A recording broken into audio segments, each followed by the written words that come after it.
Mom said, "We're doing Thanksgiving with just the well-behaved kids. Yours can skip this year." My daughter started crying.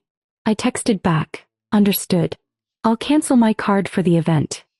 They kept laughing, sending selfies at the table, totally unaware of what was about to happen next. The text came in while I was folding laundry. No hi, no context.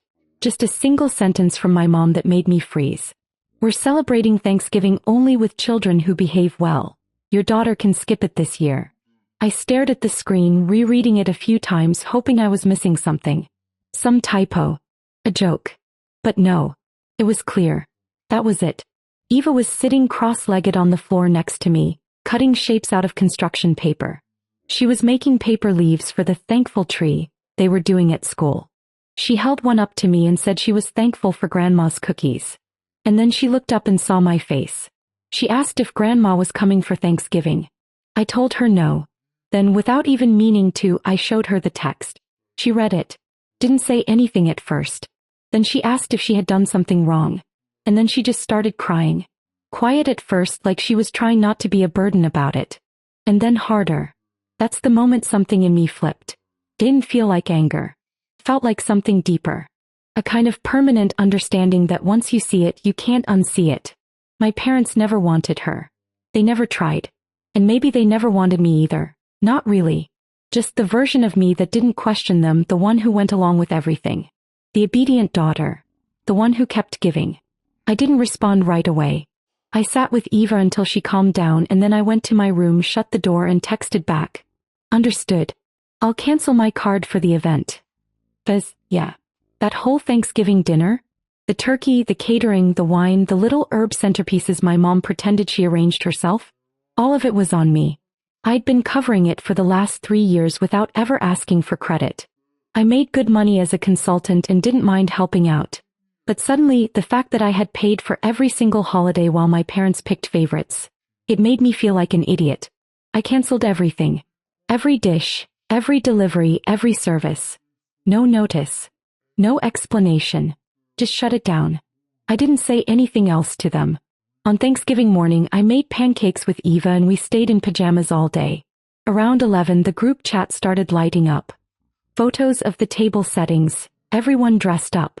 My mom posted a pic of the empty dining room with a caption like, "Just waiting on the feast." They still hadn't figured it out. Then came the selfies. My brother Ben grinning next to my dad, both of them with beers. My sister-in-law doing a boomerang of her and my mom clinking glasses. They sent one where they toasted, "To family that behaves." The caption was obvious. And cruel. No one noticed yet that the food wasn't coming. I didn't respond.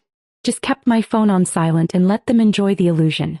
At 2:45, Ben texted, "Hey, was the food supposed to come later this year or?" And a few minutes later, another. Mom says nothing showed up. She's freaking out. I didn't say a word. I didn't have to. That night, Eva and I ate simple turkey sandwiches from the deli down the street and watched The Princess Bride under a blanket. It was probably the most peaceful Thanksgiving I'd had in years. But that was just the beginning. Because what my family didn't know yet, what was quietly unraveling behind the scenes, was that the house they were sitting in, drinking wine and laughing in, was no longer really theirs. And soon they were going to need help. Badly. The first sign came on the Monday after Thanksgiving. I was in a meeting when Ben called twice in a row. I didn't pick up. Then came a text from him. "Hey, are you free to talk? It's important. Nothing to do with Thanksgiving." I ignored it. An hour later my mom called. Then my dad. Then Ben again. It was like they suddenly remembered I existed. And not just to pay for dinner. That night I finally checked my voicemail. The message was from my mom and she sounded off. Not angry. Not cold. Just tired.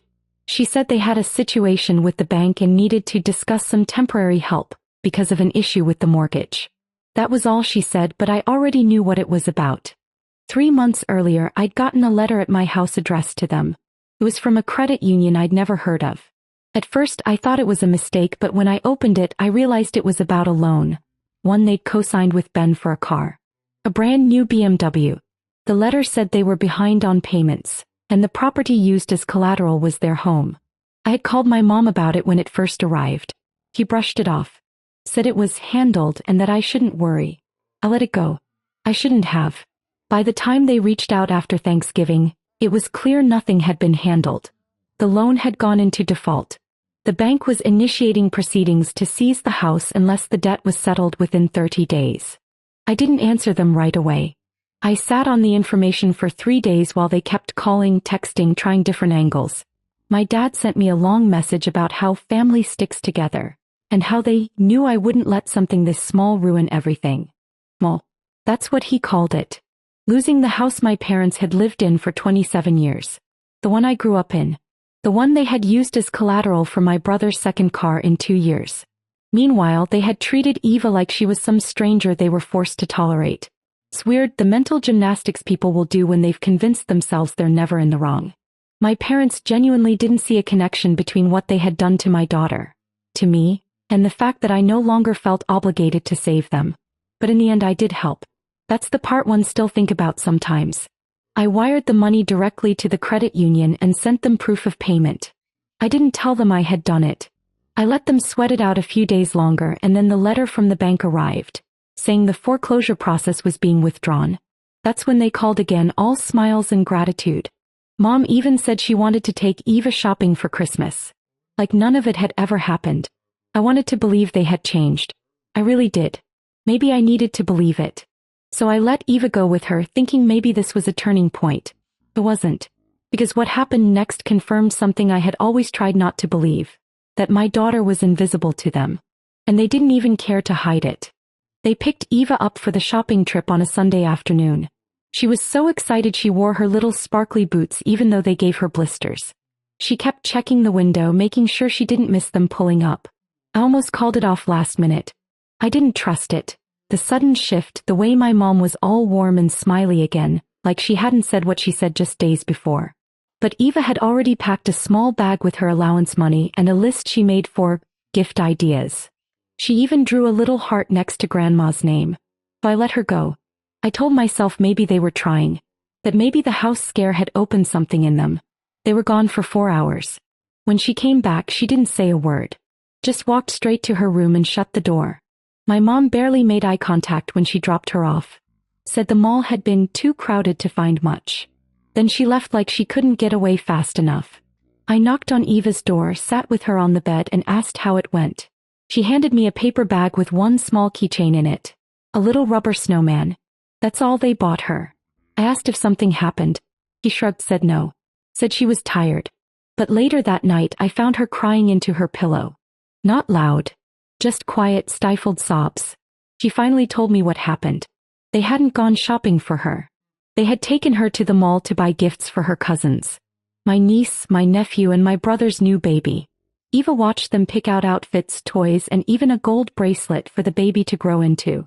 When she asked if she could get a small toy, my mom told her, "You're not getting anything. We already spent too much." She said my mom kept talking about real grandkids while they shopped. Eva didn't understand what that meant at first. But when they sat down at the food court, she heard my dad say, "Well, at least we don't have to worry about her acting out in public this time." She didn't cry in front of them. She didn't ask questions. She just kept quiet until she got home. I didn't sleep that night. Not out of anger. Out of this cold, hollow grief I didn't know how to explain. It hit me then that this wasn't going to change. There was no turning point. No moment where they would suddenly see her the way I saw her. It didn't matter what I paid off or how much grace I gave them. They didn't love her. They never had. I didn't say anything to them right away. I let them think they'd gotten away with it. I waited. Because at that point it wasn't about getting even. It was about making a clean break. One they wouldn't see coming. And when they came back to me and I knew they would, I'd finally be ready. 2 weeks before Christmas, my dad showed up at my door without warning. No call, no text. Just knocked like he used to when I was still living under his roof and didn't have a choice but to answer. I opened it because I wanted to see his face. I wanted to see if he looked ashamed. He didn't. He smiled like nothing had happened, like Thanksgiving was just a little misunderstanding and Eva's mall trip had gone beautifully. He even asked how the little one was doing, like he couldn't remember her name in the moment. Then he got to it. He said they needed help again. I said nothing and waited. Apparently the house wasn't the end of it. The BMW they bought Ben had racked up some fines. toll violations, unpaid tickets, and insurance issues. All in my dad's name. And now the DMV was threatening to suspend his license unless the balance was cleared immediately. He said it wasn't Ben's fault. That the notices went to an old address. That the system was unfair to families who fall on hard times. I just kept looking at him. He said it would only take a few $1,000s. That I had helped before and they were so grateful. He even joked that I should consider it an early inheritance. That was it. That was the exact moment it happened, when I felt something snap so cleanly inside me it was almost peaceful. I told him no. Not, I'll think about it, not let's talk later. Just no. He blinked, confused. Like the word didn't make sense coming from me. Then he got quiet and said, "We're family, Grace. You don't turn your back on family." I asked him calmly if Eva counted as family. I watched the way he didn't answer right away. The way he shifted, looked down, tried to move the conversation forward without acknowledging the question. That silence told me everything. I stepped outside and closed the door behind me so Eva wouldn't hear. I told him that this was the last time we were going to have this kind of talk. That he and Mom needed to stop pretending they hadn't spent the last 10 years making sure my daughter knew she was an outsider. He said I was twisting things. That I was too sensitive. I didn't argue. I didn't yell. I just told him to go. He stood there for another 10 seconds like he was waiting for me to change my mind. I didn't. He walked off without saying goodbye. A day later, my mom sent a text. One line. "We always knew you'd punish us for not loving your mistake." I stared at it for a long time. They never said it outright before. Never called Eva that. But there was. In writing. Undeniable. The quiet rejection they'd been delivering for years. Finally spelled out like a full confession. And for the first time in my life, I blocked my parents' numbers without hesitation. Every number. Every social. I blocked Ben and his wife too. I shut it all down. Because this time it wasn't a break. It was permanent. After I blocked them, there was quiet for almost 2 weeks. It was strange at first. The silence. No texts. No guilt-laced voicemails. No passive-aggressive posts on Facebook about ungrateful children. I kept expecting something to slip through. A letter, a knock, a mutual friend trying to mediate. But nothing. It wasn't peace. Not yet. Just a pause. And then just after New Year's, the silence cracked. It started with my aunt, my mom's sister, calling me from a number I didn't recognize. I let it go to voicemail. She left a message saying she didn't want to get in the middle, but that my parents were not doing well, and that I should have some compassion. She didn't know about the text. She didn't know what my mother had said about Eva. That word, mistake, still echoed in my head like it was branded into something. I didn't call her back. Then came an email from Ben. Just 3 words in the subject line. "We need help." I didn't open it. But 2 days later I did get a letter. Handwritten. From my mom. It was 5 pages long. Most of it was filled with long-winded explanations. Not quite apologies. More like excuses dressed up in sentimentality. She said they struggled to connect with Eva because she didn't feel like the rest of the family.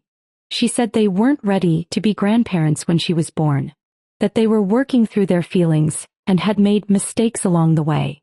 Mistakes. Not abuse. Not exclusion. Just mistakes. She wrote that family was complicated, but what mattered most was sticking together when things get hard. Then near the end she finally said what it was really about. The house was still in trouble. The payment I'd made before hadn't fixed the bigger issue. Apparently there was a second mortgage. One I didn't know about. And the bank had started proceedings again. This time there was number 30-day delay. They had already missed too many deadlines. The house was going up for auction in 45 days. And she wanted me to save it. She wrote that the house was our legacy. That it was where you grew up, and where Eva could one day bring her own family. That I shouldn't let my emotions cloud my judgment. That she hoped I'd be bigger than this. I read the letter twice. Then I folded it up and put it in a drawer. Not to keep it, just because I didn't want Eva to see it in the trash. That night I sat Eva down. I told her we wouldn't be seeing Grandma and Grandpa anymore. I told her that some families don't always treat people the way they should, even when they say they love them. And that it's okay to walk away from people who keep hurting you, even if they share your blood. She asked me if she had done something wrong. I told her no. that the only thing she ever did was exist, and that sometimes that's enough to scare people who can't love properly. She didn't cry. She just nodded and asked if we could do something special for dinner. I said yes. We made spaghetti. We put whipped cream on store-bought brownies. We watched a movie and stayed up too late for a school night. And while she slept, I finally felt it. That quiet I'd been waiting for? It had arrived. 3 weeks before the house was scheduled for auction, they showed up. Both of them. I hadn't seen my parents in person since the last conversation with my dad on the porch. And now here they were, standing at my front door like it was still 2007 and they had the right to walk into my life unannounced. I didn't open it. I watched through the peephole for a moment. My mom was holding a folder, probably filled with documents or estimates or whatever paperwork they thought would convince me to play savior again. My dad looked older, like the weight of everything had finally started to show on his face. I waited. They rang the bell again. Knocked. Then my mom called out my name through the door. That's when Eva came down the hallway. She asked if she should open it. I told her no. Just like that. No long explanation. No need. I walked her back upstairs and turned on some music in her room so she wouldn't hear. By the time I came back down, they were still outside. So I opened the door, just the screen. Before either of them could speak, I said one thing. You can stop asking. It's over.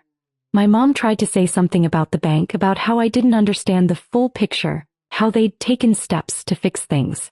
My dad kept quiet this time, just stared at the ground like he already knew how this was going to end. I told them I didn't care what the steps were. I reminded them that they were willing to let my daughter feel like garbage so they could keep pretending we were still a perfect family. I told them I had tried, that I had helped when I shouldn't have, that I gave them every chance. And they used all of it, every dollar, every bit of trust, to hurt the one person who had never done anything to them except be born to the wrong parent. They didn't argue with that. Not because they agreed. Because they knew there was no comeback this time. My mom asked me if I would at least consider letting Eva write letters someday, so she doesn't forget us. I looked her in the eye and said, "You made sure she'll never forget you." Then I shut the door. The house sold exactly 19 days later. I didn't watch the auction. Didn't check the listing. I only knew the date because my mom had scribbled it in the corner of the letter she'd sent. They moved in with Ben last I heard, which made sense. He was always their favorite. Maybe now he could be their lifeline too. Eva didn't ask about them anymore. Not even once. I never told her everything. Not all the ugly pieces.